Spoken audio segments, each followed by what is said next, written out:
Bonjour, voici la 4e capsule vidéo de la 2e séquence.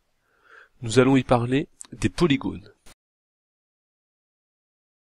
Nous avons vu précédemment que les faces des cubes et pavés droits étaient particulières. Nous allons maintenant essayer de définir correctement ces figures géométriques rencontrées très souvent. Dans la vie quotidienne, des formes faites d'une succession de côtés sont fréquentes. Par exemple, le plateau d'une table à 8 côtés, les marches triangulaires d'un escalier en colimaçon, le contour d'un bac pour jardin à 6 côtés, ou bien encore le dessus d'un bureau. Passons à la partie court du cahier. Grand 2, les figures planes usuelles. Petit 1, les polygones. Qu'est-ce qu'un polygone? Un polygone est une figure fermée dont les côtés sont tous des segments.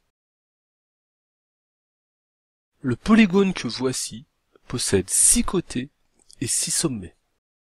Le segment qui relie 2 sommets se note avec des crochets. Les extrémités des segments qui forment le polygone sont des sommets de celui-ci.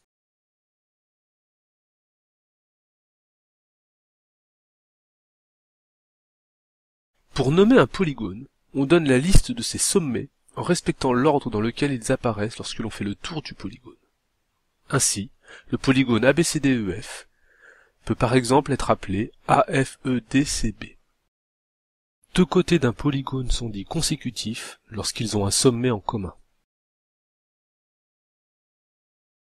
Quelques polygones particuliers. On appelle triangle un polygone ayant 3 côtés. On appelle quadrilatère un polygone ayant 4 côtés. Le rectangle et le carré sont des quadrilatères particuliers. Pour suivre la classe inversée, vous pouvez chercher Matt Lemoine sur YouTube, Facebook, Twitter ou bien Google+. À très bientôt pour une prochaine capsule vidéo.